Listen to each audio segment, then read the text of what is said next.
Hello. You can't see me. लगता ये पागल हो गया। आज के हमारे होस्ट हैं नयन और यही करेंगे आज इंट्रोडक्शन। तो भाई इंट्रोडक्शन करें फिर, चलो तो फिर चलिए शुरू करते हैं भाई। बहुत ही क्लीशेड लाइन मार दिया। तो भाई स्टार्ट करते हैं रिविजन के एपिसोड नंबर 2 से, एपिसोड द्वितीय इसे हम कहेंगे। तो भाई स्टार्ट करते हैं। जय भाई, सबसे पहले बताओ तुम कैसे हो भाई? पहले तो मैं बहुत ही बुरा हूँ क्योंकि अभी अभी हमने बहुत ही टेक्निकल डिफ़िकल्टी फेस की है और ये हम दोबारा से रीस्टार्ट कर रहे हैं। बहुत ही दुख हो रहा है नयन और मुझे, लेकिन फिर भी उसी स्माइल के साथ, उसी एनर्जी के साथ हम दोबारा से शुरू कर रहे हैं। अगर देख रहे हो ना तो प्लीज इसको लाइक और फॉलो करके आगे बढ़ा दीजिए। ये लड़का बहुत ही मेहनत कर रहा है। काफ़ी अच्छा रिकॉर्ड हो गया था यार। हर वैसे ही क्यों होता है जब अच्छी चीज़ हो जाती है नयन, उसी के बाद ऐसी सी प्रॉब्लम्स आ जाती हैं। अबे हमारा देखो तो हमारा मतलब एक तरीके से आधा पॉडकास्ट रिकॉर्ड हो गया था। ऑलमोस्ट लगभग आधा। और हुआ भी काफ़ी अच्छा था यार, मतलब पर ठीक है यार, ठीक है यार, क्या कर सकते हैं, अब दोबारा से करना पड़ेगा। चलो कोई नहीं, कोई बात नहीं, कोई बात नहीं। होपफुली आज आपको स्क्रीन की रेजोल्यूशंस, हमारी quality, audio quality, video quality सब अच्छी लग रही है क्योंकि हमने इम्प्रूव करने की कोशिश की है और ऐसे ही हम इम्प्रूव करते रहेंगे क्योंकि रिविजन में हम विजनरीज बैठे हैं 2 और आप तो हो ही यार विजनरीज, तभी आप हमारी ऑडियंस हो, तभी आपने सब्सक्राइब किया चैनल को। लेकिन यार एक नयन बहुत ही बुरी चीज़ देखी मैंने कि यार लास्ट पॉडकास्ट पे रिस्पांस तो काफ़ी अच्छा आया, ठीक है, नयन ने बताया था मुझे। एक्चुअली मैंने नहीं देखे थे टू बी ऑनेस्ट कमेंट्स, क्योंकि तब भी मैं टाइम स्टैम्प्स वगैरह लिख रहा था। उसके बाद जब मैंने कमेंट्स पिक किए आप सबके, उस टाइम पे देखा मैंने कि यार आपने तो काफ़ी अच्छा रिस्पांस दिया और हम दोनों ने एक्सपेक्ट नहीं किया था नयन ना कि इतना सही रिस्पांस आ जाएगा हमें। तो ऐसा है कि और यार पर क्यों 450-500 व्यूज़ ऑलमोस्ट हैं और सिर्फ 150-160 लोगों ने सब्सक्राइब किया है। गलत बात है, ठीक है, ऐसे नहीं करना। चीटिंग करता है तू। कर दो भाई अभी देखो भाई वो चढ़ा रहा है तुम्हें, देखो लाल होके, तो दे मारो भाई उसको। करना है क्योंकि तो देखो हाँ। सीधी सी बात है। अगर पहले ही बता रहा हूँ, स्पॉइलर दे देते हैं थोड़ा सा, अगला जो पॉडकास्ट है वो भाई गेम चेंजर होने वाला है हमारी कम्युनिटी के लिए। हमारी कम्युनिटी में वैसा इतना बड़ा कोलैबोरेशन शायद किसी ने ना किया हो। और रेसलिंग कम्युनिटी से बाहर सोचना, रेसलिंग के बाहर सोच के देखना, तो ही तुम प्रिडिक्ट कर पाओगे कि क्या होने वाला है। सोच रहे हो भाई की रीच कहाँ तक, क्या है, सोच रहे हो कहाँ तक पहुँचे हमारी। मजाक कर रहा हूँ, ये गलती से हमारा तुक्का लग गया। वो उनकी तरफ से बहुत ही ज़्यादा हम्बल वाला रहा उनका रिस्पॉन्स, और क्या बहुत ही हम्बल चीज़ कि हमारे साथ उन्होंने अग्री कर लिया कोलैब करने के लिए। सो वो तो हम आपको अब नेक्स्ट पॉडकास्ट में ही देखने को मिलेंगे, तो तब का वेट करो। फिलहाल बस एक्साइटेड रहो कि भाई कुछ कमाल का होने वाला है। और भाई उसमें तो क्या कमाल की बातें होंगी नयन यार, जब छोड़ो अभी नहीं बोलेंगे, बाद में बात करेंगे। चलो अब आपके अच्छा हाँ नयन, अभी ब्रे वाइट की छुट्टी हो गई तो उसके बारे में बात करते हैं कि हमने भी बात की थी व्हाट्सएप पे वैसे थोड़ी देर, लेकिन अब अच्छे से बात कर लेते हैं उसके ऊपर। तो भाई देखो, सबसे पहली बात, अभी रूमर्स जैसे 2 टाइप के आ रहे हैं कि बीमार चल रहा है, वॉकआउट कर दिया, बहुत सारी चीज़ें सुनने में आ रही है, ठीक है। बट बात पता है क्या है भाई जय, मेरे को तो ऐसा लगता है कि वॉकआउट किया है क्योंकि तबीयत खराब होती तो हो सकता है कि अंकल हाउडी के साथ उनका कुछ सीन होता है, क्योंकि डब्ल्यूडब्ल्यूई को पता होता है कि भाई तबीयत खराब है तो वापस तो आना है। तो हाँ, अभी नहीं, मतलब वो तो ऐसा नहीं कि वो बंदा गायब हो गया, तबीयत खराब है तो ऐसा है कि उनको पता होता है उनके हायर अप्स को कि भाई बीमार है बंदा या फिर किसी वजह से हेल्थ इशू है, मतलब उसको कोई, तो वो आ जाएगा वापस। तो प्लान्स में थोड़ा सा चेंज करते हैं, थोड़ा सा डिले करते हैं। बॉबी लैशली अकेले फ्यूड चलाएंगे, लेकिन यार अभी उनको पता ही नहीं कि बॉबी लैशली के साथ करे क्या। सबसे ज्यादा बुरा तो उनके लिए लग रहा है कि भाई अब क्या करेंगे वो, क्योंकि यार अभी ब्रॉक के साथ फ्यूड कर रहे थे, अब डब्ल्यूडब्ल्यूई ने जंबल द वर्ड्स खेल लिया, पता नहीं कहाँ से ब्रे वाइट आ गए, पर चलो आ गए। अब वो भी चले गए तो बॉबी लैशली बेचारे लटक गए कि अब होगा क्या उनका रेसलमेनिया। वही बात है कि मतलब तगड़ा वाला सीन हो गया। अगर देखो ब्रे वाइट होते तो मेरे को ऐसा लगता है कि रेसलमेनिया तक भी नहीं होते तो अंकल हाउडी के साथ उनका कोई मैचअप करा देते, अंकल हाउडी फील्ड बन के आ जाते। समझ रहे हो तुम उस चीज़ की इंटेंसिटी कितनी होती कि अगर वो फील्ड बन के आ जाते और फिर वो compete करते तो वो मैच काफ़ी बढ़िया डिलीवर कर जाता कि भाई फील्ड कुछ ना कुछ हो जाता। बट अगर उस चीज़ को आप ड्रॉप ही कर दियो तो मतलब आपने साथ में हर एक प्लान को ड्रॉप कर दिया होगा जो भी उनके साथ में प्लान है। पता नहीं, होप फॉर द बेस्ट भाई, जो भी हो कि जल्दी से ठीक हो के आ जाए, हम तो यही चाहते हैं। बाकी अगर क्योंकि यार कुछ भाई पता भी workout नहीं है ना करनी उनके बारे में एक्चुअली कि हाँ। मतलब प्रॉब्लम क्या हुई है, तो हम भी अभी क्या ही बोल सकते हैं उसके ऊपर, गए हैं नहीं गए हैं, किस वजह से गए हैं। जब क्लियर हो जाएंगी चीज़ें शायद होपफुली जब हम नेक्स्ट पॉडकास्ट में बात करें तो यार नैन वापस आ गए हो, है ना, या फिर हमें क्लियर न्यूज़ हाँ। पता लग जाए कि हुआ क्या एक्चुअल में, है ना, हुआ और क्या है, अच्छा ही हो actually। जो भी हो। और अच्छा हाँ, नेक्स्ट यार एक चीज़ एड्रेस कर देता हूँ यार मैं आप सबको, ठीक है, आप काफ़ी टाइम से कमेंट्स कर रहे हो हर एक शॉट पे, मैं किसी का रिप्लाई नहीं किया उस टाइम पे, सॉरी, पर अब मैं बता देता हूँ कि काफ़ी लोग पूछते थे नैन कि मैं री अपलोड क्यों किए जा रहा हूँ शॉर्ट्स को, क्या कंटेंट खत्म हो गया बोलते तेरे पास, क्या वापस से वही डाले जा रहा है। तो यार बात ये है कि सच में कंटेंट खत्म हो गया, ठीक है।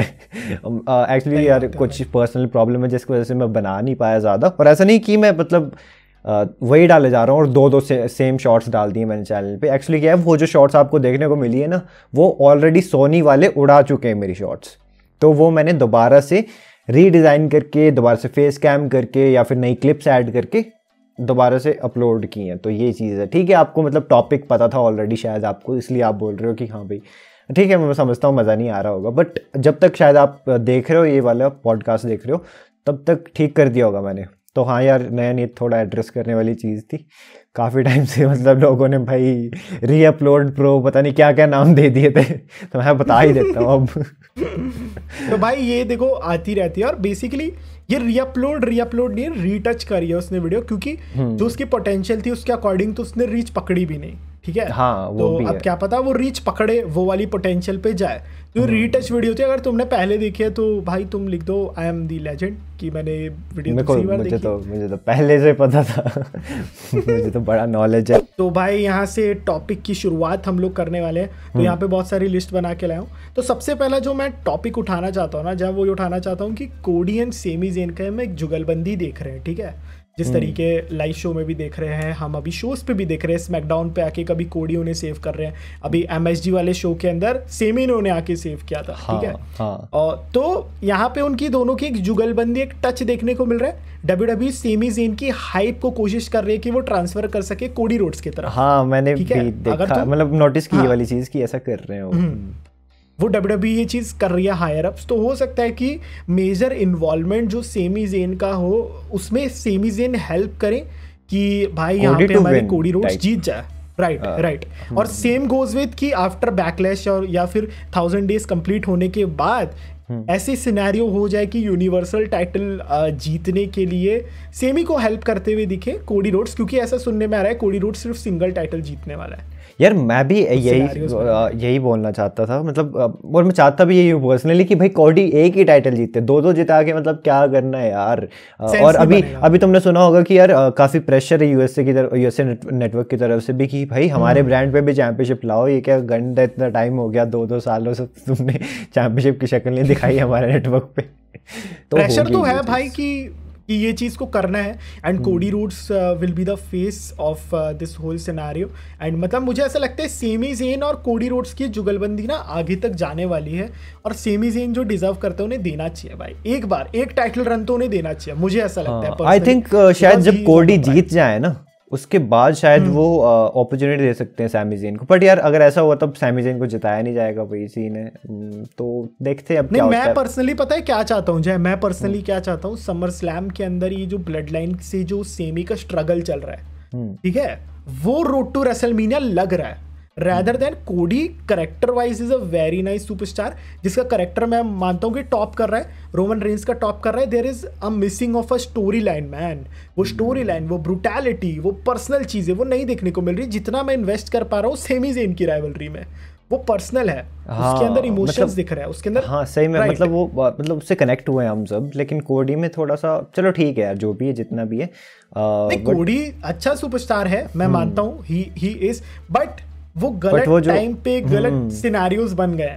मतलब थोड़ा सा अब रोमन के लिए ऑप्शंस में भी नहीं थे कोडी रोड्स कुछ टाइम पहले, तो रेसलमेनिया के लिए स्टोन कोल्ड, द रॉक, ये सब ओपोनेंट्स प्लान कर रहे थे, और जब कुछ नहीं बन पाया तो उनके पास वो बैकअप था कि हाँ भाई कुछ नहीं तो कोडी, तब उनकी स्टोरी। तुम्हें ऐसा नहीं लगता, तुम्हें ऐसा नहीं लगता सेमी या अगर कोडी को बिल्ड कर रहा था तो सेमी वाला ट्रिगर आपने बहुत जल्दी दबा दिया? ऐसा फील नहीं हो रहा तुम्हें? सेमी वाला जो ट्रिगर है आपने उसको बहुत जल्दी पुल कर दिया। मतलब WWE एक्सपेक्ट ही नहीं किया होगा कि सेमी को ऐसा रिएक्शन मिलेगा, लिटरली। हाँ सच में बहुत ज्यादा ओवर हो गए यार क्राउड, मतलब जिन जो स्टोरी लाइन उनकी शायद 2 हफ्तों में खत्म हो जानी चाहिए थी, वो 9 महीने तक चलेगी। इतने टाइम में तो बेबी हो जाता है। अश्लील है ये लोंडा।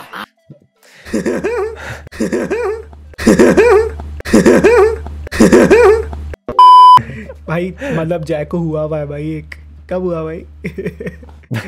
अच्छा हाँ अरे बेबी नहीं ये सब मतलब देना है कमेंट सेक्शन में। बेटा सब पता है मैं। सारे अच्छा बताओ। सारे वर्ड्स मैं स्पैम में डाल दूंगा। अच्छा ठीक है। अच्छा एक अब कमेंट्स पे आ जाते हैं, ठीक है नयन, जो इन्होंने कमेंट किए हैं सारे लोगों ने, जो हमारी प्यारी प्यारी ऑडियंस है। तो देव की तरफ से कमेंट आया है कि सेथ रॉलिंस का जो कैरेक्टर है, ठीक है, उन्हें WWE अपकमिंग टैलेंट्स को ओवर करने के लिए यूज कर रही है, लाइक कोडी रोड्स, रिडल, अब लोगन पॉल, मतलब ऐसा कि उनको लाइमलाइट देने के लिए कि भाई हमारा सबसे बेस्ट सुपरस्टार है रेसलिंग वाइज, कैरेक्टर वाइज, तो इनके साथ मैच करवाते हैं, जिसके साथ मैच होगा वो एकदम से प्रो रेसलिंग में ओवर हो जाएगा, WWE में ओवर हो जाएगा। तो क्या सच में ऐसा है? तुम्हें क्या लगता है? भाई देखो मेरा यहाँ पे एक प्रॉपर, मुझे ऐसा लगता है जब भी एक करेक्टर का अंत आता है, ठीक है, तो उसको थोड़े से टाइम के लिए ऐसा यूज करते हैं, उससे थोड़े से टाइम के लिए ब्रेक लेने से पहले, उसके उस करेक्टर को तोड़ने से पहले या फिर उसका दी एंड करने से पहले थोड़े से सुपरस्टार्स को ओवर कराया जाता है। गेम के सिनेरियो के अंदर क्या था, रोमन रेंज जब बिग डॉग था तो कॉर्बिन को जिता दिया था भाई, कॉर्बिन ने उसे पिन किया था लास्ट टाइम, ठीक है। तो अगर आप देखो तो वो हम कह सकते हैं रोमन का अंत हो गया, कॉर्बिन से लड़ रहा है, कॉर्बिन से हार रहा है, ऐसा नहीं है। हाँ करेक्टर जो इनका ये मसाया वाला है वो खत्म हो सकता है।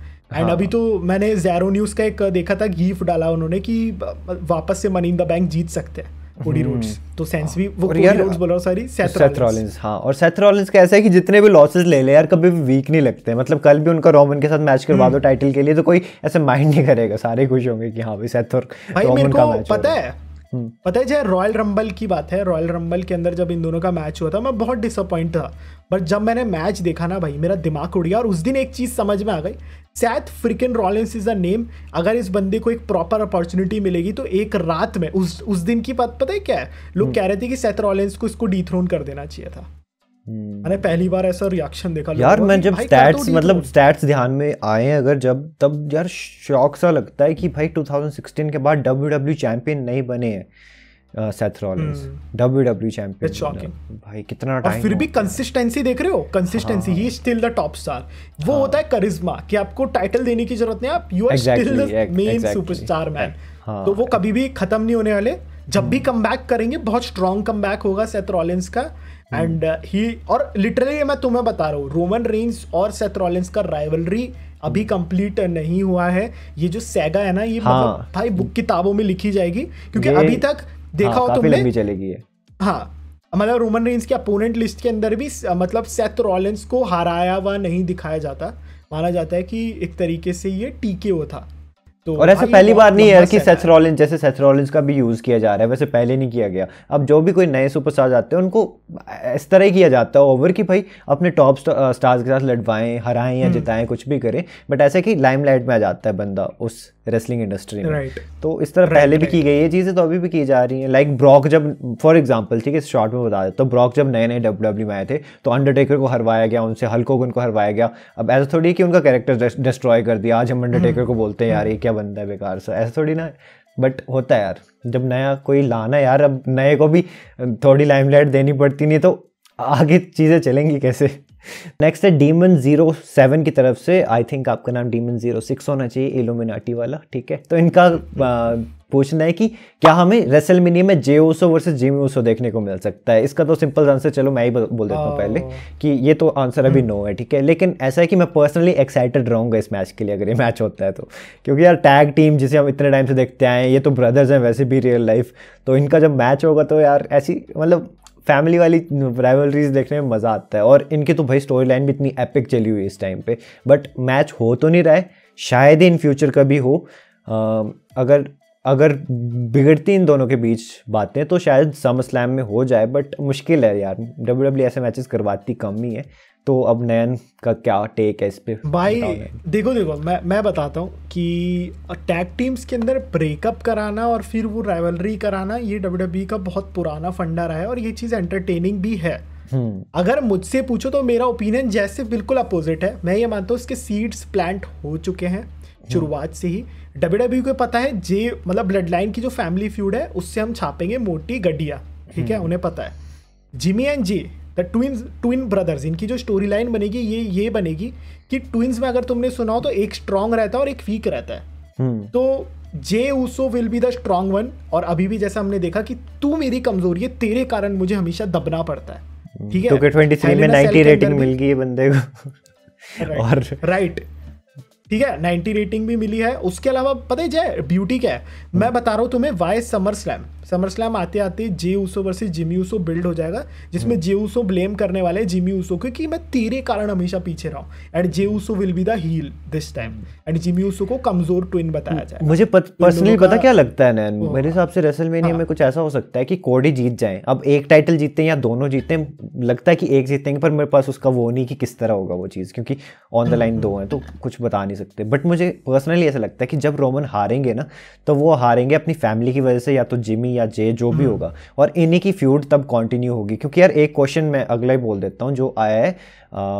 कर्तव्य की तरफ से, ठीक है, आपका नाम बड़ा अच्छा है पहले तो, ठीक है, और उन्होंने पूछा कि कर्तव्य है कि कर्तव्य का क्वेश्चन हम पिक करें। काफ़ी भारी भरकम भारी भरकम नाम है आपका, और ऐसा कि उन्होंने पूछा कि अगर रोमन हार जाते हैं तो will he continue to come on shows और will he take a long break and then come back with a big return. तो यार मुझे लगता है कि वो मुझे क्या ही लगता है, पहले नयन बताएगा यार, फिर मैं सोचता हूँ। देखो मेरा पर्सनल ओपिनियन ये है कि रोमन रेंज अब इस रन के बाद अगर वो नॉर्मल शोज पे आ रहा है और वो चैंपियनशिप के लिए नहीं जा रहा, तो this is the waste of the tribal chief gimmick, ठीक है। पूछा किसी ने तो तुम फिर बुलाना ही मत। ड्रू मैकिंटायर की हालत हम देख रहे हैं क्या हो रही है भाई, चैंपियन था बहुत अच्छा, फिर अभी कैसे हो रहा है। तो रोमन रेंज ना एक्सक्लूसिव सुपरस्टार बन जाएंगे, सुनने में बड़ा कड़वा लगेगा, बट वो सिर्फ एक्सक्लूसिव सुपरस्टार बन के रह जाएंगे जो कि अपीयरेंस देंगे, क्योंकि WWE को भाई कोई एक ऐसा स्टार पावर वाले बंदे चाहिए, क्योंकि अब रॉक आ नहीं रहा है, ठीक है। जॉन सीना पे आप कितना ही मिल्क कर लोगे, स्टोन कोल्ड स्टीव ऑस्टन को बार बार बुलाओगे नहीं, अंडरटेकर है नहीं, तो एक ऐसा फिगर हमें चाहिए जो रेसलमेनिया की मतलब अगर पोस्टर पे जो छप जाए तो लोग आए, ठीक है। अंडरटेकर का रिप्लेसमेंट चाहिए हम लोगों को ट्रिपल एच का रिप्लेसमेंट चाहिए। तो एक तो तैयार हो गया भाई जिसका नाम है रोमन रेंस। तो मुझे लगता है जैसे ही वो चैंपियनशिप हारते हैं तो वो बहुत ही ज़्यादा एक्सक्लूसिव हो जाएंगे WWE, ताकि उनका ये जो ट्राइबल चीफ वाला गिमिक है जो उनको और है ये बैड चैंपियन वाला वो बना रहे, ठीक है। हाँ तो एग्जैक्टली सेम चीज़ अब मैं बोलूँगा, क्योंकि अब मैंने सुन ली नैन से कि यही चीज़ जो नैन बोल रहा है कि एक्सक्लूसिव हो जाएंगे वो। हाँ तो इतना तो है कि वो कम अपीयर हुआ करेंगे शोज़ पे, और मेरे अकॉर्डिंग वो अपनी फैमिली के साथ ही अपनी फ्यूड कंटिन्यू करेंगे, क्योंकि उन्हीं की वजह से वो अपनी चैंपियनशिप हारे होंगे। और मैं एक और यार बोल्ड, इस पर मेरा कॉपीराइट हो जाएगा, ठीक है, इसके बाद ये जो मैं बोल रहा हूँ, इसके बाद कोई भी अगर इस पर वीडियो बनाता है कुछ भी करता है तो बोलना ही जय की लाइन से, ठीक है। तो नैन मैं बताता हूँ जो मैंने काफ़ी टाइम से होल्ड बैक करके रखी थी चीज़, कि मुझे पता क्या लगता है, जो अभी भी क्वेश्चंस आते हैं ना कि the rock versus Roman Reigns क्या अभी भी हो सकता है, तो आई थिंक कि शायद वो हो सकता है। पता कैसे, मैं बताता हूँ।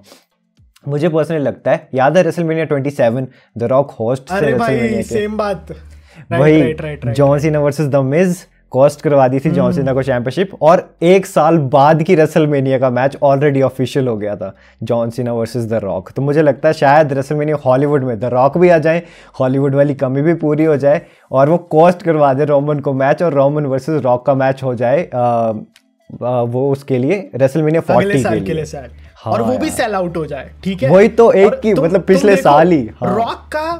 रॉक की स्पेशलिटी यही है हर चीज में कि रॉक ना जाने जाते हैं लॉन्ग टर्म राइवलरीज के लिए। स्टोन कोल्ड वाली राइवलरी तुम लोग देख लो, उसकी 3 रेसलमेनियाज में फेस किया है एक दूसरे को उन्होंने, राइट।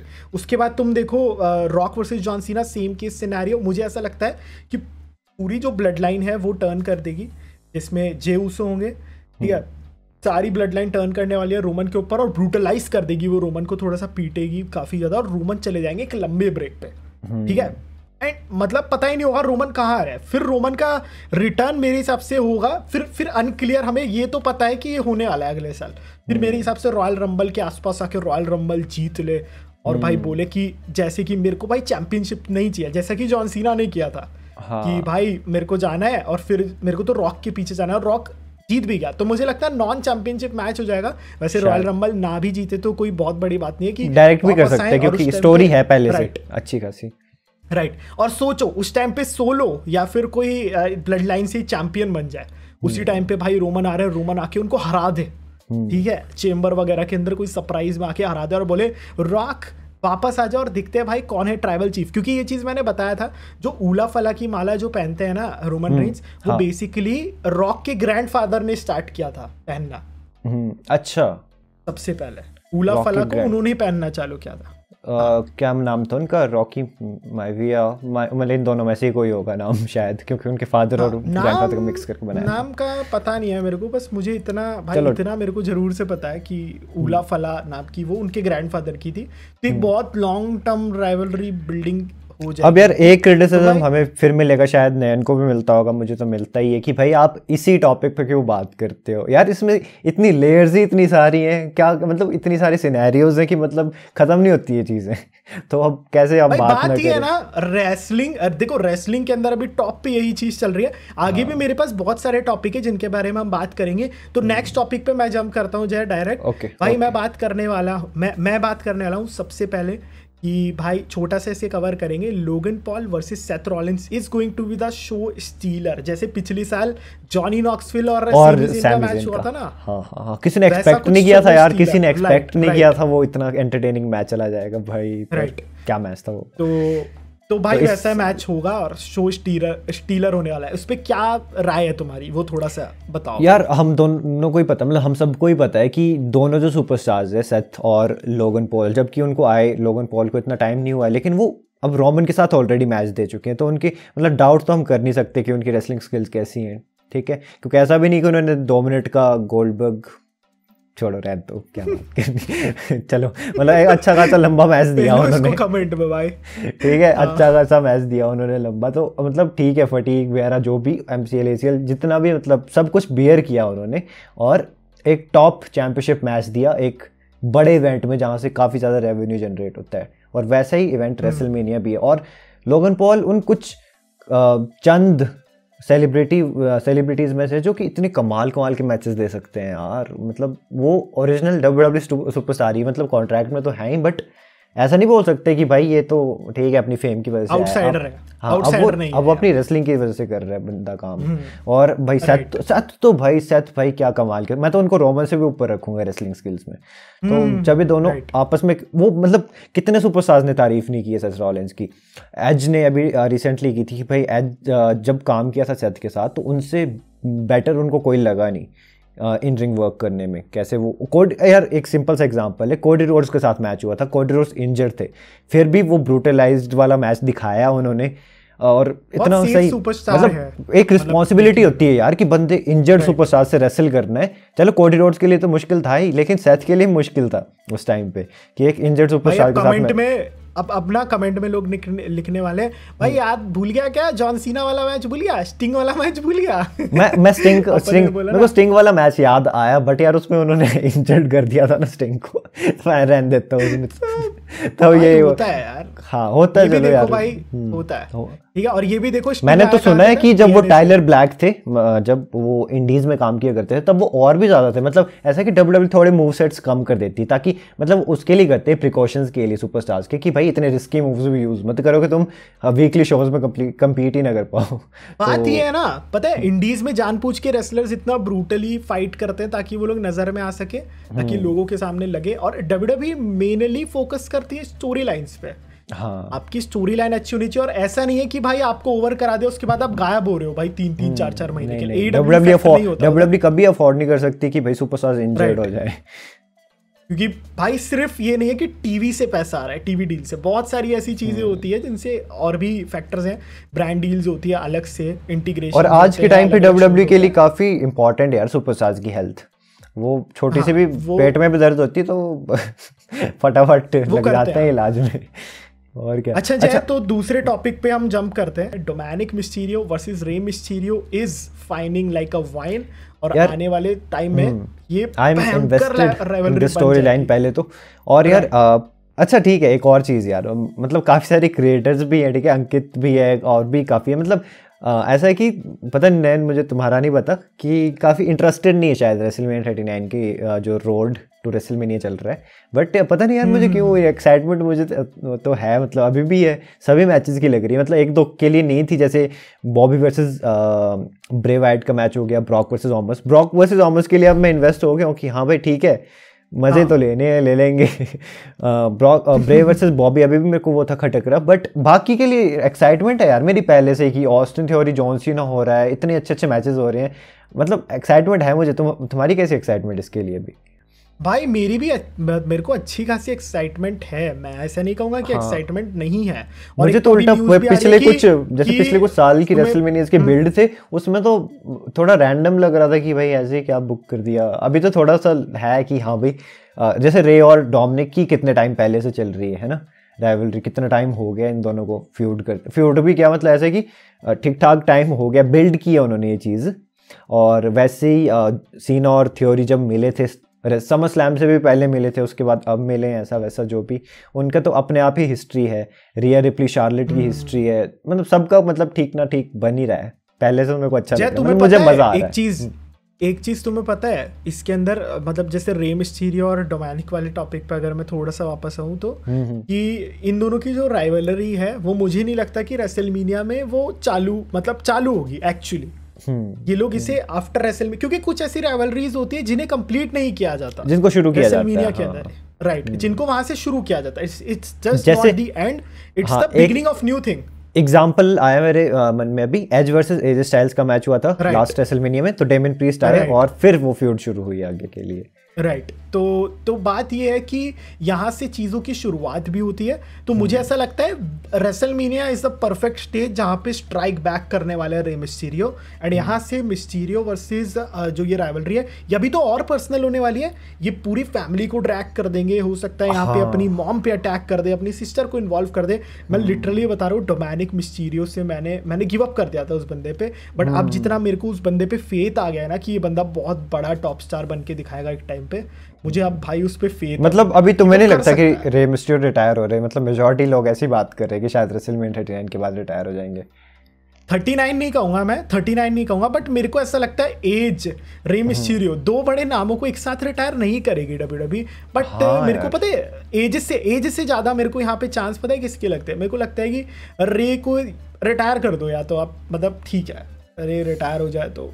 यार मैं एक बार मैंने अभी वीडियो भी बनाई थी रिसेंटली कि लास्ट बार मैं किनके शोल्डर्स पे टाइटल देखना चाहूंगा वर्ल्ड चैंपियनशिप, उसमें से एज थे, रे मिस्टीरियो थे, जॉन सीना थे, ऑर्टन थे और एजे स्टाइल्स थे, ये 5 सुपरस्टार्स थे। तो यार रे का मतलब वो सपना अधूरा रह जाएगा यार टॉप टाइटल देखने का, पर चलो मेरे को भी देखना है, रे को देखना है चैंपियन, क्योंकि यार मतलब अब हमने तो ठीक है, आप में से काफी लोगों ने शायद ना किया और रे भी रिटर्न किया था, आपने देखा होगा कि अच्छा कोई लेजेंड है वापस आ गया भाई, पर हमने यार बचपन से देखा हुआ उनको, भाई पता है तुम्हें रे मेरा बहुत फेवरेट हुआ करता था एक टाइम पे। रे हाँ यार मैं पता क्या बोलता था उस टाइम पे, मैंने रे मिस्टीरियो छोड़ के डब्ल्यूडब्ल्यूई तो मैं भी देखना बंद कर दूंगा। अब मेरा देखना बंद तो नहीं हुआ, बट पता है कितने लोग थे, देखो जैसे जेफ हार्डी के लिए बहुत हाइप था जब जेफ हार्डी आया नहीं था ना, जेफ हार्डी का हाइप पता है कैसा था? अभी तुम लोग देख लो, आज से कुछ साल पहले जैसा सीएम पंक का हाइप था ना, वैसे एक टाइम पे जेफ हार्डी का हाइप हुआ करता था कि जेफ हार्डी को वापस लाओ, जेफ हार्डी को वापस लाओ। अगर पुराने व्यूअर्स हो तो ये मेरे टॉप 5 फेवरेट सुपरस्टार्स में आते हैं, जेफ हार्डी भी, ऑर्टन भी, रे मिस्टीरियो, एज, ये सभी, शॉन माइकल्स। तो भाई मजा आता है ऐसी चीजों को देखने के अंदर। जय और कोई कमेंट उठा लो भाई किसी का भी, अच्छा, और उसके बारे में बात किया जाए। और ट्राइबल चीफ एडिट्स की तरफ से 2 आए हैं, आप कौन को आपके 2 कमेंट्स आ गए। एक तो उन्होंने पूछा है कि who is the God of WWE, and second उन्होंने पूछा है कि why WWE is not pushing Brock Lesnar. तो पहले तो मैं ही करता हूँ शुरू फिर। तो मेरे अकॉर्डिंग तो गॉड ऑफ डब्ल्यूडब्ल्यूई, अब देखो यार सबके अलग अलग ओपिनियन होंगे, इसमें मैं नहीं बोल रहा कि मेरा जो है वो भी आपका भी वही होना चाहिए। मेरे अकॉर्डिंग वो है दी अंडरटेकर, ठीक है।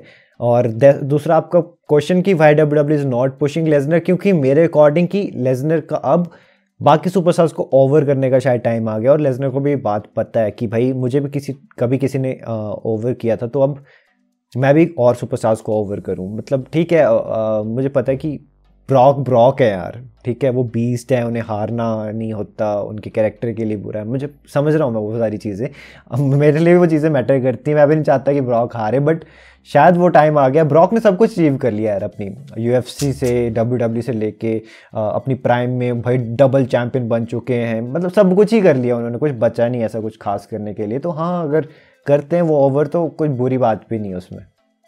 तो मेरा ये टेक था। अब नयन का टेक क्या है इसमें? मेरे हिसाब से गोट ऑफ WWE मेरे पीछे है शॉन माइकल्स, ठीक है। मुझे लगता है माइकल्स ने, अंडरटेकर भी है मेरी इस लिस्ट में, Undertaker would be the one guy, मैं ऐसा कहूँगा जिसके वजह से लोग WWE को जानते हैं, ठीक है। मेरे हिसाब से he is one of the box office, आप जिसे कह सकते हो ऑल टाइम बॉक्स ऑफिस, मेरे हिसाब से अंडरटेकर है। लोग रॉक कहेंगे, लोग स्टोन कोल्ड कहेंगे, लोग रोमन कहेंगे, बट मैं कहूँगा 4 जनरेशन का अगर बॉक्स ऑफिस कोई रहा है तो वो रहा है अंडरटेकर, जिसने मैचेस लीड किए हैं। बट अगर गोट की बात की जाए कि मेरा पर्सनल गोट कौन है, तो भाई वो हमेशा HBK रहने वाले हैं, क्योंकि मैं पर्सनली भी HBK से काफ़ी ज़्यादा मतलब रिलेट कर पाता हूँ। मुझे अच्छे लगते हैं HBK, उनका करेक्टर, मैं उनके जैसा बनना चाहता हूँ, ठीक है। तो वैसा मेरे को उनका वो जो बैड बॉय एटीट्यूड है वो यार वो तो काफी पसंद है। हाँ, जब यार उनके मेरे को बाल बड़े पसंद थे, यंग वाले शॉन माइकल्स के।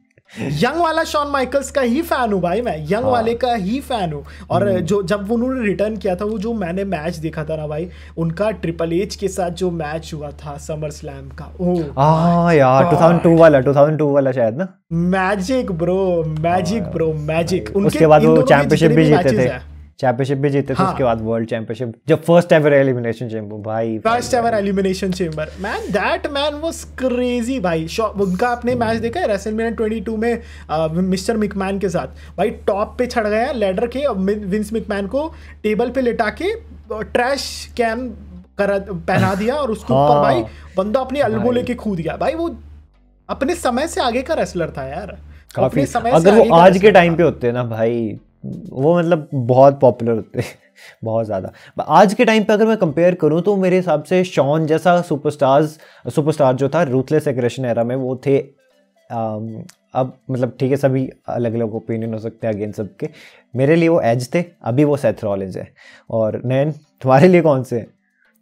भाई देखो, मैं हमेशा टॉप पे एज मेरे one of the favourite superstars में से एक रहेंगे थे और हैं। बट रूथलेस अग्रेशन तो नहीं, मैं थोड़ा सा पीजी एरा पे आता हूँ। अगर रूथलेस अग्रेशन की तुम बात करते हो कि रूथलेस अग्रेशन में आपको कौन सा सुपरस्टार काफ़ी पसंद आया था, तो मैं बटिस्टा को पिक करूँगा वहाँ से। पता नहीं, बहुत शॉर्ट रन था बटिस्टा का, बट मुझे बटिस्टा का ऑरा पसंद आता था, जो उनका वो पूरा इवोल्यूशन को उन्होंने बिट्रे किया था, जिस तरीके से वो स्टोरी गोल्ड हुई थी, समझ रहे हो, जिस तरीके से रिफाइन हुई थी, और वो रेन ऑफ टेरर को उन्होंने एंड किया था रेसलमेनिया 21 के अंदर। हाँ, वो शायद मेरे लिए इसलिए नहीं है ना, क्योंकि वो मेरी मेमोरीज ही नहीं उसकी। 2005 में मैंने एक्चुअली देखना शुरू ही किया था, मैं 3 साल का तो था, कितनी मेमोरीज होंगी। तो वो सारा जो स्टोरी लाइन थी वो शायद ऑलरेडी हो चुकी थी, शायद पता नहीं, कुछ ऐसे ही सीन होगा, क्योंकि मुझे याद नहीं है। 21 में हो गई थी। हाँ वही ना, मुझे याद नहीं होगा वो, क्योंकि मैंने शायद लेट देखना शुरू किया था, 5 के एंड में किया होगा मैंने शुरू, तो इतना मतलब तभी। और उस टाइम पे मैंने एज देखे, क्योंकि इवोल्यूशन शुरू हो गया उनका, एज का। जॉन सीना को हराया उन्होंने,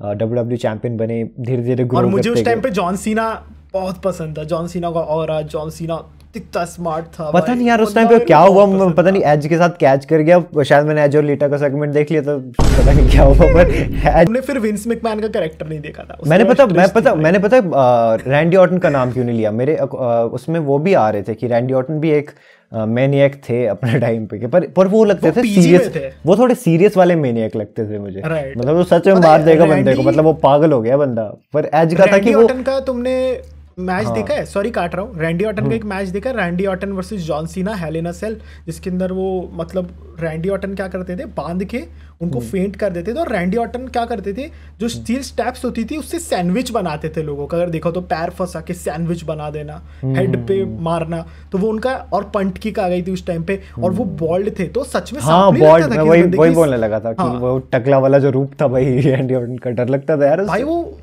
वो आया और लिटरली उसको देख के जिस तरीके से उसकी बॉडी थी, जिस तरीके से वो रेप्टाइल लगता था भाई, लिटरली रेप्टाइल लगता था कि ये तो सच में सांप है भाई। और पता है मेरे को एपेक्स प्रेडेटर पहले पता है मैं क्या बोलता था, मुझे पता है क्या लगता था ऐसा, तो भाई हंसने वाली चीज है 8 पैक्स प्रेडेटर, ऐसा कुछ ऐसा काफी हाँ पैक्स के ऊपर है, 8 पैक्स के ऊपर है कि वो उनके 8 एब्स हैं। और ना इस वजह से उसको स्कूल में भी काफी लोग थे वो प्रेडेटर। हाँ मेरे को स्कूल में भी था कि काफी लोग बोलते थे भाई कि 8 पैक में 8 पैक्स नहीं भाई, एपेक्स प्रेडेटर।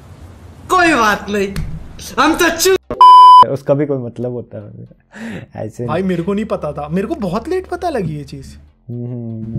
और यार एक और चीज, हाँ वही मैं बोल रहा था कि एज का ऐसा था कि वो जो उनका डरपोक वाला था और हील वाला पर्सोना था, वो थोड़ा मिक्स अप करके काफी अच्छा कॉम्बिनेशन बनाता था। लेकिन रैंडी ऑर्टन सीरियस वाले हील लगते थे, लाइक वो किलर बंदे, मतलब मार देंगे जैसे कुछ इस तरह का सीन था यार उनका। 2 बच्चे, एक है श्रेयन की तरफ से, इन्होंने बोला कि WWE जैसे पहले रोमन वर्सेस रॉक का प्लान कर रही थी, तो रोमन जीतने वाले थे, ठीक है। इसका क्या मतलब है कि कोडी हार जाएंगे? तो इस पे अपना टेक बता दो भाई। बात ये है कि कोडी को हराने का सेंस नहीं बनता, अगर कोडी को हरा दोगे तो फिर कोई सुपरस्टार बचता नहीं है मेरे हिसाब से। हाँ। फिर रैंडी ऑर्टन बचते हैं जिनकी ऐसा राइवलरी मैं कि देखना नहीं चाहता। मैं मतलब चाहता ऐसा कि WWE खुद ही फंस जाएगी, continue फिर WWE खुद फंस जाएगी कि अब क्या करें, अब किससे हरवाएं। मेरे एक सेथ रॉलिंस ऑप्शन बचते हैं, बट यार थोड़ा ज़्यादा मतलब हो जाएगा उनके लिए प्रॉब्लम। कम से कम एक चैंपियनशिप तो हरवा देनी चाहिए अब, मतलब बहुत बात तो ये है ना, मतलब हाँ कोडी भी वेस्ट हो जाएंगे और रोमन के लिए आप फंस जाओगे कि अब क्या करें यार। पता है जय, सबसे अच्छा जस्टिफिकेशन मैं देता हूँ तुम्हें कि कोडी रोड्स को ही क्यों चूज कर रहे हैं।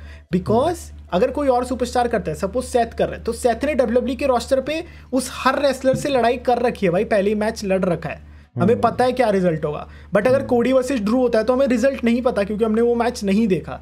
तो कोडी को अभी भी मतलब रोस्टर पे एक्सप्लोर करना है, तो वो फ्रेशनेस रहेगी हर एक मैच के लिए। बट रैदर अगर सेथ रॉलिंस चैंपियन बनता तो वो फ्रेशनेस रहती ही नहीं पेपर यूज में। सही बात, फ्रेशनेस ऐड करने के लिए एक नया चैंपियन, एक नया फेस होना चाहिए जो कि रोमन को डिथ्रोन करे एक्चुअली, तो मजा आएगा देखने में। आज तुम्हारी तो लाइव स्ट्रीम में मैंने देखा था, किसी बंदे ने कमेंट किया था कि भाई ये सिर्फ रोमन वर्सेस कोडी नहीं, ये family legacy versus family legacy है। राइट, वो ब्लड लाइन एनो, पता नहीं कैसे प्रोनाउंस करते हैं, एनोकाई जो भी वो है उनका, और वर्सेस रोड्स फैमिली। तो हाँ यार वो तो है, सही बात है। Anoa'i family versus the Rhodes family, या राइट, एग्जैक्टली वही यार, ये चला मतलब अच्छा, सही चला वो सब कुछ।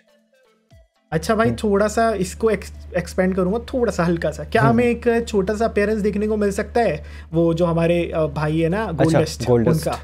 यार अब ऑल डिपेंड्स ऑन उन पे क्रिएटिव हेड्स की कितना मतलब लगा सकते हैं वो जोर। पता नहीं, मुझे अभी उनके करंट वो नहीं पता है कि वो AEW के साथ हैं कि नहीं है, बट अगर मिलता है, बट AEW के रेसलर्स को फ्रीडम होती है कि वो जाना चाहे तो जा सकते हैं, मतलब ठीक है, मतलब एक अपीयरेंस या 2 अपीयरेंस के लिए। हाँ अगर मतलब WWE अगर कर सकती है तो उनको करना चाहिए, ऐसा है।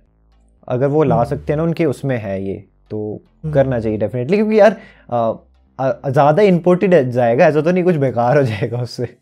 लास्ट एक और रेसलिंग बाय योगी की तरफ से कि सेथ रॉलिंस कब रेसलमेनिया मेन इवेंट करेंगे, और ये तो मेरा भी क्वेश्चन है कि कब रेसलमेनिया मेन इवेंट करेंगे। भाई मेरे को पता है लिटरली मेरे को नहीं दिख रहा रेसलमेनिया 40 तक भी, मेरे को 40 के चांस लग रहे हैं कि नाइट 1 को या फिर कुछ हो सकता है, बट नाइट 2 का जैसा हमने सिनेरियो सोच रखा है रोमन रॉक का, तो मुझे लग रहा है कि रोमन इतिहास रचेंगे कि सबसे ज्यादा मेन इवेंट्स उन्होंने ही किए। हाँ तो वो हल्को को पीछे छोड़ देंगे आराम से, यार टाई तो कर ही लेंगे अगर पीछे ना छोड़े तो भाई तुम मान के चलो रेसलमेनिया 41 में कोई चांस बन सकता है, but still he is Seth freaking Rollins भाई, क्या पता वो रेसलमेनिया 39 के भाई मेन इवेंट में घुस जाए, कुछ नहीं कह सकते भाई और क्या भाई, बंदा थोड़ा है उसके अंदर है वो शॉन और एज का कॉम्बो है, पीजी वर्जन है वो उनका। बस रैप कर देते हैं भाई इस पूरे सेगमेंट को और थोड़ा आउट ऑफ रेसलिंग आते हैं। तो जय अभी रिसेंटली नेटफ्लिक्स पे एक बहुत तगड़ा शो है राणा नायडू, अगर तुमने नाम सुना हो तो राणा नायडू का। नहीं बताओ। अच्छा बताता हूँ, प्लॉट बहुत गजब की प्लॉट है राणा नायडू की। इसके अंदर भाई हमारे वो है राणा दुग्गावती, अगर तुम जानते हो, जो कि हमारे वो बने थे बाहुबली में विलन बने थे। अच्छा भल्लाल देव, तो वो है, वो मेन लीड के अंदर है, एंड उनकी राइवलरी होती है उनके खुद के डैड के साथ। ठीक है। अच्छा। तो वो बॉलीवुड के जो भी एक तरीके से कह सकते हो बॉलीवुड सुपरस्टार्स के जो काले काम है, कारनामे होते हैं ना, उनको छुपाने के लिए जो लोग होते हैं, मेन डॉन्स जो होते हैं, इनके अपन कह सकते हैं माफियाज होते हैं, जो कि एक तरीके से बॉलीवुड माफियाज होते हैं, उनकी स्टोरी है ये जिसमें क्या रियल जो लाइफ राणा पे बना दुग्गा- रहे हैं क्या? नहीं, जो राणा दुग्गापति का जो करेक्टर है ना, हमारे भल्लाल देव जी का, तो उनका नाम है राणा नायडू उनका नाम है। तो वो अपने ही फादर को केस में फंसा देते हैं और 15 साल बाद उनके फादर आते हैं बदला लेने। ठीक है। अच्छा। तो बहुत इंटरेस्टिंग स्टोरी है। और भाई एक ही बात कहूंगा, Nice. इसको अपने पेरेंट्स के साथ मत देखना।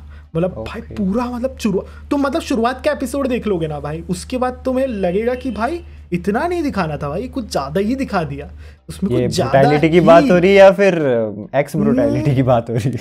भाई दूसरी टाइप की, मतलब जो तुम्हारे मन को सुकून देगी वो वाली ब्रुटैलिटी है उसके अंदर। अकेले देखो, और मतलब कुंडी लगा के अकेले देखो, कुंडी लगा के देखो। एहे रहा नहीं जाता, तड़प ही ऐसी है ना।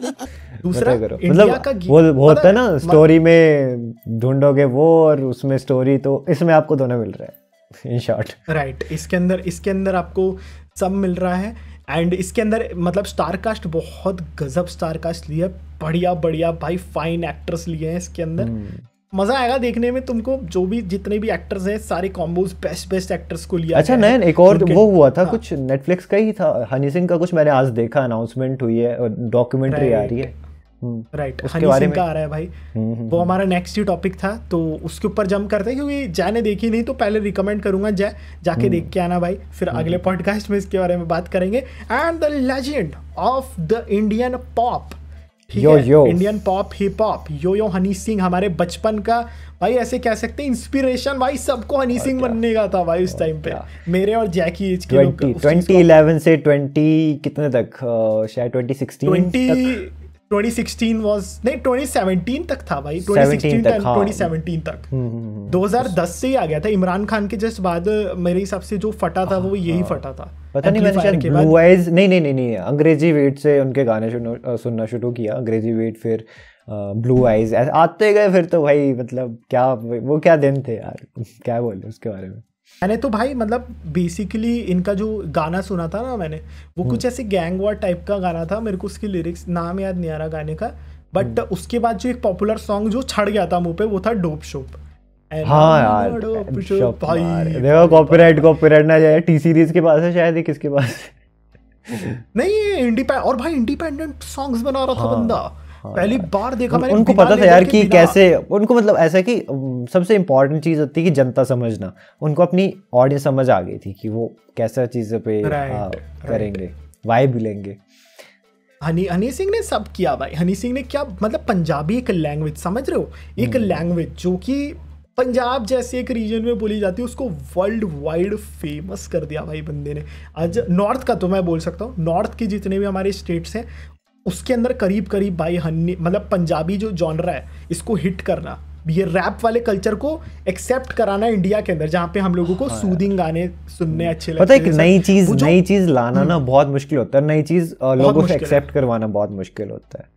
तो भाई नेक्स्ट टॉपिक के बारे में बात करना चाहता हूँ तुमसे, वो ये है कि तुमने देखा अभी एक सीरीज और आई है ताज नाम से, ताज करके, जो इंडियन गेम ऑफ थ्रोन्स बनाना चाह रहे हैं। बेसिकली वो मुगल एम्पायर के ऊपर पूरी बेस्ड है, और वो ही है कि वो गेम ऑफ थ्रोन जैसे उसको बनाना चाहते हैं कि अकबर के बाद कौन आया, वो पूरा गेम ऑफ थ्रोन्स बना रहे हैं उसको। और ऐसी सिमिलर आई थी एम्पायर करके, तो गेम ऑफ थ्रोन्स बनाने की कोशिश अभी तो यार मैं वो देखूंगा जो तुमने बोली थी, कोबरा काय देखना शुरू कर दूं, क्योंकि अभी मैंने ब्रेकिंग बैड खत्म की।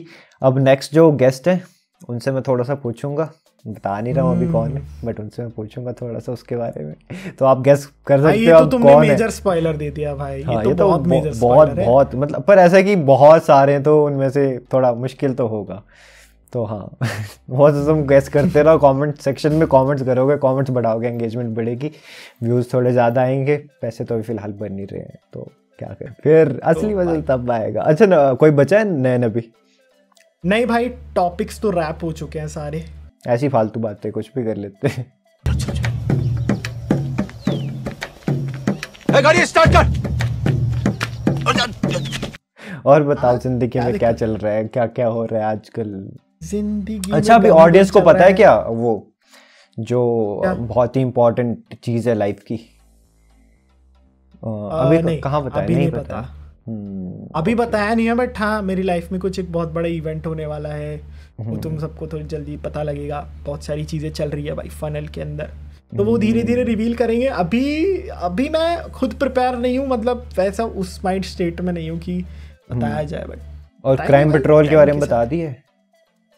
क्राइम पेट्रोल के बारे में यही बताया भाई कि हम लोग भाई बात कर रहे हैं आगे, एक और चैनल प्लान कर रखा है मैंने, बट अभी पूरा फोकस रिवीजन के ऊपर है। मैं चाहता हूँ तुम अभी इधर ही रहो। मैं भी अनाउंसमेंट करूंगा 6 अप्रैल को, मेरा बर्थडे है, तो हैप्पी बर्थडे इन एडवांस बोल देना जल्दी से कमेंट सेक्शन में, ठीक है? हैप्पी बर्थडे बोल दो भाई। हाँ, हैप्पी बर्थडे इन एडवांस कर दीजिए। बट यार सच में एक अनाउंसमेंट है जो कि मेरे फ्यूचर के लिए और हम सब के लिए यार थोड़ी सी जो भी देखते हैं मुझे काफ़ी बड़ी चीज़ होने वाली है, क्योंकि एक नेक्स्ट स्टेप टाइप है। तो बस सपोर्ट बनाए रखना अपना, जैसा मेरा मेन चैनल पे देते हो वैसे ही देते रहना, ठीक है? और शादी हो रही है अपने भाई की। बाकी यार गैस करो गैस करो भाई क्या हो रहा है। हाँ, गैस करो यार, क्या कुछ अभी आ रही है, कुछ भी हो सकता है, बट क्या है वो। अच्छा, लास्ट टाइम यार हमने होपफुली यार आज नयन हमने अपनी तरफ से सारा वो किया। पता नयन का इतना बड़ा इशू हो गया अभी यार, ये जो टेक्निकल हमने स्टार्टिंग में बताया काफ़ी अच्छा हो गया था वो भी, चलो हमने फिर भी पुल ऑफ कर दिया इतना। तो बाकी ये है कि साउंड भी हमने इस बार अच्छी रखी हुई है, हमने थोड़ा एफर्ट डाला है कि क्या इम्प्रूव हो जाए ये जो भी कर रहे हैं हम। अभी काम नहीं, और गाइस पता है हाँ बेसिकली हमारी टीम में एक और टीम मेंबर ऐड हो चुका है, और भाई जल्दी भाई से कभी मिलाएंगे तुम लोगों को। तो भाई हमारी टीम बढ़ रही है, एक्सपेंड कर रही है। जिस एक और चीज पे भाई, जब कोई गेस्ट नहीं होगा तो तुम गेस्ट हो गए। मैं तुम्हारी बात कर रहा हूँ, ये जो एडिटिंग कर रहा है ना अभी मैं नहीं मानता। ये जो मेरा पार्ट रख रहे हो, हाँ तुम्हारी बात है ना, तो उनसे मिलाएंगे हम आपको, क्योंकि यार काफी वैल्यूएबल बंदा है हमारे लिए। और बेसिकली बात यह है कि जितना ये चैनल में अभी हमारा बहुत इनिशियल स्टेज है, जितना हमारा इस चैनल को ग्रो करने का वो है, जितना हमारा हक है, उतना ही भाई उसका भी है कि भाई वो बहुत इंपॉर्टेंट वैल्यूएबल बंदा है इस पूरे हमारी फैमिली के लिए। शर्म आ गई। रिवीजन फैमिली के लिए अभी तो बहुत छोटा सा हमारी ये फैमिली है, हम चाहते हैं कि इसी के साथ हम आगे बढ़े। तभी तो हम बड़े बड़े हाथ मार रहे हैं ताकि जल्दी भाई पता है जय, यही तो मोटिवेट करता है यार, यही तो। और भाई ने हमें उस टाइम पे बिलीव किया जिस टाइम पे हम लोग स्ट्रगल कर रहे थे, ठीक है? उसको नहीं पता था, अभी तक शायद उसको नहीं पता होगा, एडिट कर रहा होगा जब तक। तो भाई thank you so much support करने के लिए, ऐसे ही हम लोग साथ काम करेंगे। ब्रो ये पार्ट डाल देना, ठीक है? ये ऐसे नहीं बोल रहे हैं। और गाइज मैं थोड़ा सा मतलब हमारी ऑडियंस रिवीजन की उनसे थोड़ा कहना चाहूंगा, गाइज रेसलिंग से परे भी कुछ क्वेश्चंस तुम लोग पूछो, क्योंकि तुम्हें पता है रिवीजन का मेन फोकस क्या है। राइट, बिंदास पूछो यार, लाइफ से रिलेटेड पूछो, चीजें पूछो, हम ज्ञान व्यान पूछो गर्लफ्रेंड कैसे बनाते हैं सब। नैन को सब पता है भाई, नैन को सब भाई उसको सब पता है, वो पहले 5 मिनट्स क्राफ्ट बनाता था। और बाकी यार आज का पता पॉडकास्ट इसलिए भी इतना ज्यादा स्पेशल था क्योंकि ये जो सेकंड पॉडकास्ट है ना, ये फर्स्ट एंड लास्ट टाइम हो रहा है। मतलब सेकंड पॉडकास्ट आपको थर्ड टाइम नहीं देखने को मिलेगा। तो सोच रहे हो कितनी यूनिकनेस थी इसमें। बजाओ ताली। देख रहे हो बंदे की बातें, कितना इंटेलेक्चुअल, कितनी गहरी बातें करता है लड़का। ये बड़ी गहराई की बातें ऐसे सबको समझ नहीं आती। बाकी ओ यार मुझे भी याद आया, मतलब अभी तो मैं कैमरा के सामने हूँ, ठीक है? तो थोड़ा वही वाली वाइब जैसे पकड़ी हुई है नयन के साथ, ठीक है, बातें करने। बट अभी मुझे कुछ ऐसे एक फ्लैश सा आया जो रियल लाइफ में चल रहा है, तो मेरा वो हो गया यार, स्विच ऑफ नहीं हो जाता एकदम से नयन, वैसा सा हो गया यार। तो भाई अभी ऐसी बात नहीं है भाई, हो गया, ठीक है, रैप करते हैं भाई। और 50 मिनट का पॉडकास्ट आपको देखने को मिलेगा। बहुत सारी फालतू बातें भी की हमने, बहुत सारी इंपॉर्टेंट बातें भी की, पर जो भी लगी जैसी भी लगी कमेंट सेक्शन खुला है, जाके बताओ। नेक्स्ट पॉडकास्ट के लिए कमेंट सेक्शन में कमेंट्स बता दो अपने, क्योंकि यार थर्ड पॉडकास्ट में गेस्ट भी आने वाले, तो उनके सामने हमें ये सारी चीज़ें करनी है, तो हम भी थोड़ा नर्वस होंगे यार, हमारे लिए भी। और जैने भाई बहुत बड़ा मतलब तुम्हें हिंट दे दिया है, तो अगर भाई अब तुम डिकोड करके उसको तुम कर दो, और क्वेश्चंस बहुत प्यारे पूछना, रेसलिंग से हट के भी, ठीक है? बार बार इस चीज पे मैं फोकस कर रहा हूँ। और कल के बाद तो तुम्हें क्लियर हो जाएगा कि रिविजन का असली विजन क्या है, तो तुम्हें मतलब नेक्स्ट पॉडकास्ट से सारी चीजें धीरे धीरे क्लियर होने लगेगी। और एक छोटी सी बात यह है कि अब शॉर्ट्स वगैरह भी आने लग जाएंगी चैनल पे, तो सबको सपोर्ट करना। हाँ यार, सब कुछ देखना, मज़े करना, मतलब आपके लिए बना रहे हैं यार। मतलब हम दोनों ही अपनी लाइफ में काफ़ी बिजी हैं, बट फिर भी हम इसे आगे लेके जा रहे हैं। क्यों? क्योंकि हम इस कम्युनिटी को साथ साथ आपको एंटरटेन करना चाहते हैं, मतलब ग्रो करना चाहते हैं। तो अगर आप साथ दोगे तो यार जितना आप साथ दोगे उतना जल्दी रैपिडली ग्रो होगा, है ना। इसी के साथ thank you so much for watching this podcast. हम मिलेंगे आपसे थर्ड पॉडकास्ट में, अगले पॉडकास्ट में। और जाके सो जाओ भाई। हाँ यार, कल और क्या, नहीं हाँ, जो पढ़ाई करने वाले वो पढ़ाई करो, जिसने सोना वो सो जाओ। और 1 घंटा हमने आपका जो था मनोरंजन हम कर सकते थे हमने कर दिया। होपफुली आपको मज़ा आया होगा। थर्ड पॉडकास्ट में मिलेंगे एक बहुत ही स्पेशल गेस्ट के साथ।